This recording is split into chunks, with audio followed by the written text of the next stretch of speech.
How does a filmmaker's voice become indistinguishable? How does one completely transform their vision into a single frame, or even into a single line? Today, we are going to be talking about Greta Gerwig, auteur theory, and the female gaze in cinema. You're so beautiful. I know it.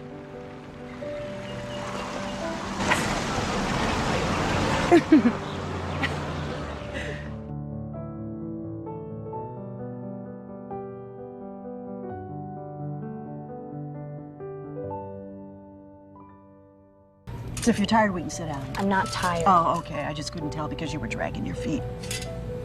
Well, I just couldn't tell.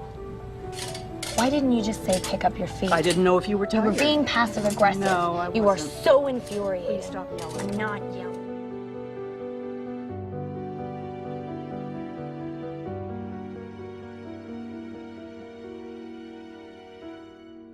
Let's just run away together. I want to get married. Why? Because I love him. You will be bored of him in 2 years, and we will be interesting forever. Just because my dreams are different than yours doesn't mean they're unimportant.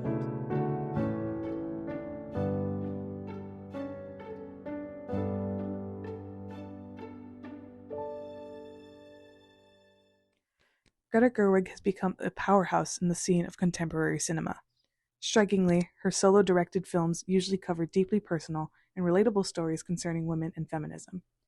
Most recently, her hit film, Barbie, has become a cultural phenomenon, but her previous films, Little Women and Lady Bird, are also stellar and have created a massive following amongst female viewers. But what is it exactly that sets her apart from the likes of other filmmakers? To understand her impact, we must first discuss the auteur theory.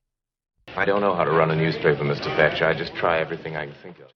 Auteur theory was American film critic Andrew Sarris's term for la politique des auteurs, or author's policy, according to Google Translate, which was created by the French film journal Cahiers du Cinéma, Cinema Notebooks. Sarris originally used it to rank studio-era Hollywood directors according to his own subjective criteria. This included the works of people like Orson Welles and John Ford.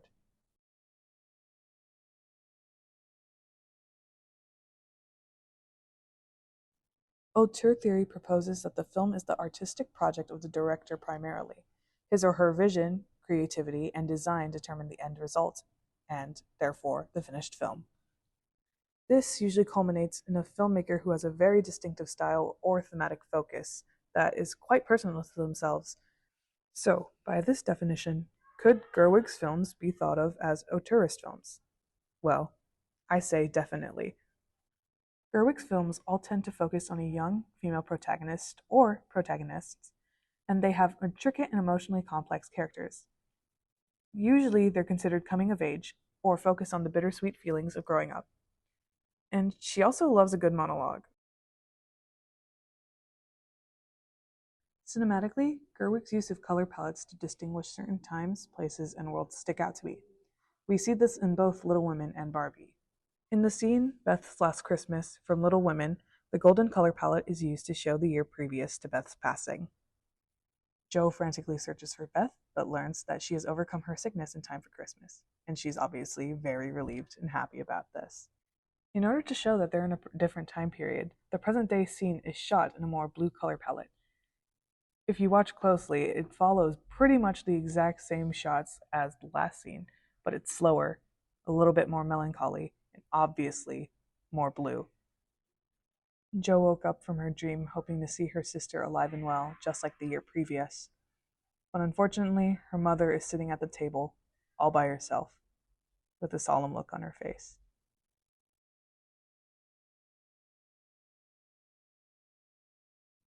I also noticed that Gerwig tends to use montage to end her films. In the end scene for Ladybird, she calls her parents back home, and her phone call is overlaid with these beautiful shots of what I believe is Sacramento, which in this case is Ladybird's hometown. There's also some nostalgic sounding music to underscore the shots. At the end of Little Women, we finally get to see the March Girls as girls. This interlaced with footage of Jo finally watching her book be created for a widespread audience, just as she, Beth, and frankly her whole family had wished for her. Although Beth has passed on, her legacy still lives in Joe's book, and I think Joe begins to realize that here too. Towards the end of Barbie, the creator guides her to feel, and it is then when Barbie finally sees the beauty of being a woman in the real world. This leads to a stunning montage full of real women and girls, and not just ones created for the movie. In all of these end scenes, Gerwig uses montage and mise-en-scène to elicit a feeling of poignant nostalgia and effectively end her films. We can tell just by these clips alone what her creative style is, and what it means about her view on women, girlhood, and feminism. I believe we have some power over who we love. It isn't something that just happens to a person. I think the poets might disagree. Well, I'm not a poet. I'm just a woman. The male gaze has been a very popular topic surrounding film discussion in modern days. But what exactly is it, and what does it really mean for film? In 1975, feminist film critic Laura Mulvey wrote a groundbreaking essay entitled Visual Pleasure in Narrative Cinema, which covered the intersections of psychoanalysis, feminist theory, and film theory. In it, Mulvey argues that the patriarchal system and imbalanced structure of classical Hollywood cinema privileges the male spectator in terms of both narrative and spectatorship. Since its publishing, it has garnered both praise and criticism, as seen here in Mandia Diawara's essay in response. But it was undeniably influential in film theory circles. But what does this have to do with Greta Gerwig's style of film? What exactly quantifies having a female gaze rather than a male one? Well, as mentioned earlier, Gerwig's films are quite overt with their feminist themes. In all of her solo-directed works, they have to do with the experiences of being a woman. Her characters are never demeaned by each other, the audience, or through the pro-filmic gaze, or the director or camera's gaze. Whenever her female characters are viewed, they aren't viewed with eroticism or treated as a mere visual in the larger scope of a man's story. I think another big difference is that the male characters in Gerwig's films still manage to be complex characters, whilst the women showcased in classical Hollywood cinema exist to show women in a submissive, non-threatening way, or as Mulvey puts it, non-castrating way. To quote the essay, the male unconscious has two avenues of escape from this castration anxiety: preoccupation with the reenactment of the original trauma, counterbalanced by the devaluation, punishment, or saving of the guilty object, or else complete disavowal of castration by the substitution of a fetish object, or turning the represented figure itself into a fetish so that it becomes reassuring rather than dangerous. This second avenue, fetishistic scopophilia, builds up the physical beauty of the object, transforming it into something satisfying in itself. The first avenue, voyeurism, on the contrary, has association with sadism. Pleasure lies in ascertaining guilt, asserting control and subjecting the guilty person through punishment or forgiveness. This sadistic side fits in well with the narrative. Sadism demands a story. In summary, the two ways that the male gaze keeps the female gaze submissive in film is by exploiting the female spectacle's trauma and turning her into someone who needs to be saved. Greta Gerwig subverts this trope, not only by treating her female characters with respect, even when in duress, but by treating her male characters with equal respect. Comparing these scenes from 2019's Little Women, when Laurie begs Joe to marry him, to later in the film when Joe laments about how she wishes to be loved, we see how both of these are treated with empathy. No. It's no use, Joe. Please Joe, we've don't. got to have it out. No, I have hey. loved you ever since I've known you, Joe. I couldn't help it.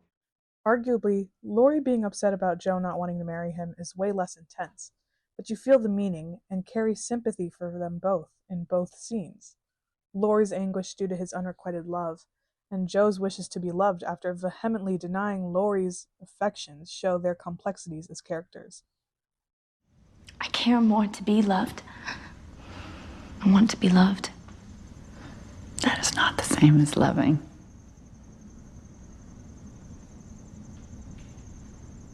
I know.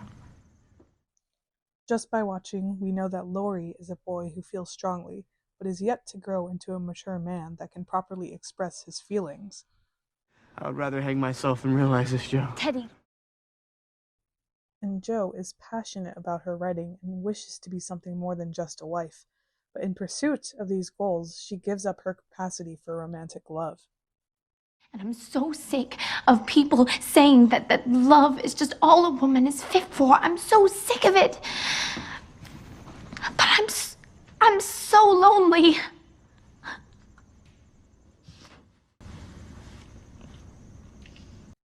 In conclusion, Greta Gerwig's films are auteurist and heavily center a female perspective.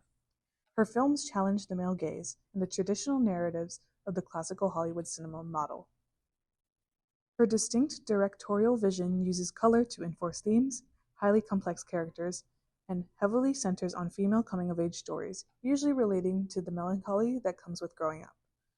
Gerwig treats these characters and stories with the utmost respect, and she offers a unique, distinctly feminine standpoint on them. Greta Gerwig has made an undeniable mark on contemporary cinema, crafting new narratives and challenging the Hollywood status quo. Through celebrating her works and contributions to the art of cinema, may we as a culture open the doors for the women who historically have been underrepresented within the industry. By amplifying the works of women, especially women of color, let us continue to champion this new golden age of Hollywood for generations to come.